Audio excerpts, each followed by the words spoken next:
I move, and Cian, I'm sharing with Deputy Collins and Deputy O'Sullivan.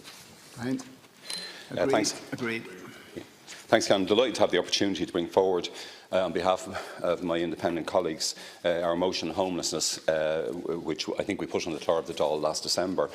Day in, day out, everybody in this chamber knows we're contacted by upset constituents at the ends of their tether, either trying to look for HAP properties, being given notices to quit because of sale or refurbishment of a property, and people living in substandard accommodation, people sleeping in their cars, in tents, Minister, mothers desperately upset at how their children are reacting to the uncertainty of homeless accommodation, people trying to get deposits together for mortgages, people needing urgent housing adaptation. The list goes on and on. I know, Minister, you know this just as well as I do. It's endless and it's exhausting for citizens in this situation. The majority of individuals and families entering homeless services, of course, are coming directly from the private rented sector, having been evicted. And we don't even know how many new homes will be coming online and ready for move in each quarter, Minister, despite your comments, I think, earlier today. We can only say to families with children in hotel rooms for over perhaps 2.5 years that they should be getting close to move out, or close to what Fingal County Council calls the offer zone, because it's rare that families will be in emergency accommodation for 3 years or more. We also have no information or figures on the current time periods families have to spend in hubs, such as the hubs at Greencastle Road and St Lawrence Road in my own constituency in Dublin Bay North. Now, I don't know how many more times, Lascan, and how many more ways myself and opposition deputies, excluding, of course, your coalition partners, Fianna Fáil, how many more times we have to bring forward options and solutions to this government to address the housing and homeless crisis. Yes, there are some bills happening, but in very small numbers, and mainly market for profit units with little or no social housing units. And yes, of course, Fine Gael keeps trotting out the failing but glossy Rebuilding Ireland strategy, which places most of the so-called solutions into the broken private rental market.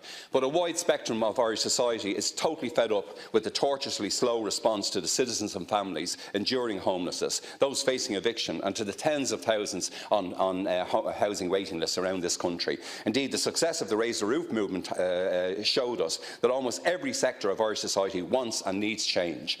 That's why our motion calls on your Fine Gael government, propped up of course by Fianna Fáil, to immediately declare a housing emergency and implement the necessary emergency measures to urgently address this crisis. We believe a key element of those emergency measures should be an urgent return to direct build by the local authorities, to support them either individually or regionally to develop and build out their own land banks to deliver an adequate stream of social and affordable housing. That direct build programme in the 4 Dublin local authorities, I believe, Minister, should be managed by a Dublin Region Housing Executive, and I explained the reasons for that to you before, because of the problems in particular that Dublin City has. Our motion also commits the government to holding a referendum to place the right to housing, the right to shelter, in the Irish Constitution alongside the local and European elections in May 2019, to give people a vote on this in a couple of months' time and see what the people think. And your excuse in the amendment, Minister, that you can't do it is frankly pathetic, that couldn't be done. We're also calling on the government to commit to rehousing families who've been in emergency homeless accommodation, including hubs, for 18 months or more by the end of Q1 2019 and no later. The government should also commit to rehousing all other families experiencing homelessness by the end of Q2 2019, and to limit the use of hubs and emergency accommodation for families with children to 3 months maximum. When the hub on Greencastle Road in Coolock, Minister, for example, started, Salvation Army told me that no family would be there for more than 3 months. But again, this is another promise that just hasn't happened. We're also asking for increased supports to schools in areas with large populations of homeless families. We come across that week in, week out again when we talk to children who are homeless. Provide free counselling to all families and children experiencing homelessness, should they wish to avail of the service, and to increase the number of available emergency beds and single rooms in dry hostels, and in particular to extend the Housing First programme by doubling all targets in the Housing First National Implementation Plan down to 2021. And at the end of December, of course, during the week of the 24th to the 30th, Christmas time, Minister, and asked that question, I think, in housing questions. According to the official stats by your department, there were 3,559 homeless children in emergency accommodation managed by local authorities across the country, and that's a really shocking and shameful figure, that people, these children woke up in Christmas Day in overcrowded homeless accommodation. Now, at the start of the year, you gave me replies, of course, that the number of families in direct provision centres, about the number of families in direct provision centre, I was told that in 2016 there were 899 parents and 1,219 children in direct provision. I also asked your colleague, Minister Catherine Sapone, to provide the numbers of parents and children in domestic violence refuges who are ready to move out and support accommodation, but who are awaiting appropriate accommodation, appropriate housing. TUSLA were unable to provide the numbers, Minister, for 2017-2018, but did provide figures for 2015 and 16, which showed that there were 736 adults and 2,463 dependent children in refuges in 2015, and 1,520 adults and 2,170 dependent children in 2016. So based on these TUSLA figures, I think we can assume there are at least 2,000 children in domestic violence refuges, almost 4,000 official homeless figures, another 1,600 in direct provision. So number of homeless children we're talking about, Minister, in your administration on your watch is at least 8,000, which again is a statistic which is unbelievable. Most frustrating aspect I find, I think all the deputies here in the opposition side of the House, we find, Ministers, we can't trust the figures that you've given us in the past in relation to new homes build. Last year, June, for example, you revealed you were overestimating the new build figures between 2011 and 2017 by over 30,000. And of course, you were saying that around 85,000 homes were built, whereas the CSO figure put it at 53,500. The housing crisis, of course, is most acute in the Dublin City Council region I mostly represent. We've had a miserable housing output over the last number of years. Astonishingly, in the City Council in 2019, direct social output is expected to be lower than 2018. You have the figures.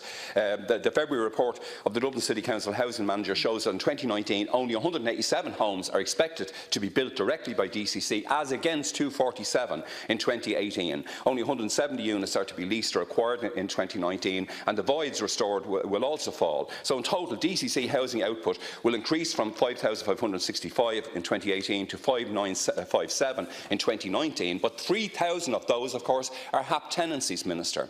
Fingal County, of course, it's great at sending around press releases, but its output from 2015-2017, I also represent, as you know, a portion of Fingal, has been very, very disappointing. The CEO's housing report on February 11th, just a week ago, shows that only 416 social housing units were delivered in 2018, comprising of Fingal direct build, approved housing bodies, Part 5 and voids. And once again, Minister, the vast bulk of what Fingal County Council, their housing manager, likes to call, and I quote, housing solutions, 1,243 units out of 1,916 social housing units, they were simply HAP and RAS tenancy. So everything again is planned for the early 2020s and so on. The constant backdrop, last count, to the suffering of families and individuals on homeless and housing lists, of course, is the ruthless Irish property market. Almost all the families, as I've said earlier, I've met going into homelessness were evicted by landlords and their agents. The Q4 Daft.ie rental price report again shows the remorseless determination by landlords and estate agents to maximise housing market profits and the inefficacy of your so-called rent caps. And we all voted here, as you know, for a 3-year rent freeze, Minister. Dublin rents, of course, rose by almost 9% in 2018 and are now almost 40% above the pre-crash peak. And I noted one of my old economics teachers and your former Taoiseach, Gareth Fitzgerald, the rate of increase is falling. The rate of increase is falling, but it's actually still 10%.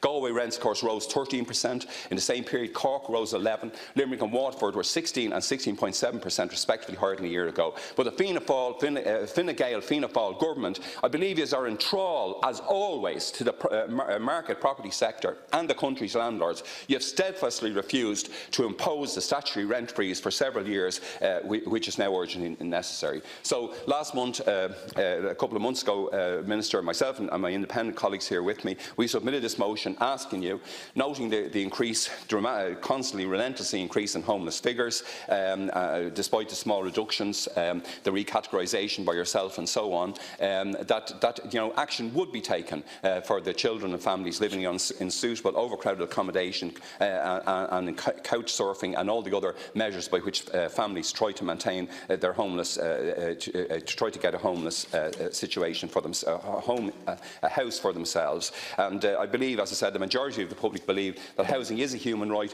which should be enshrined in the Constitution. It's, some people say it's anterior to positive law. It's a natural right that doesn't have to be directly in the Constitution. I believe that's wrong. I think that we do need to actually specify it. So I think there are umpteen reports from civil society groups, Minister, in this sector on how damaging homelessness is for children, how their growth nutrition is adversely affected, how their mental health is affected, and yet you've sat back and allowed child homelessness to constantly curb. I think the time for Fine Gael's spin, it has long passed. We need now emergency action to address homelessness along the lines of the motion before us here today. And before it's too late, and before you're removed from office in the general election, Minister, I still urge you to take action.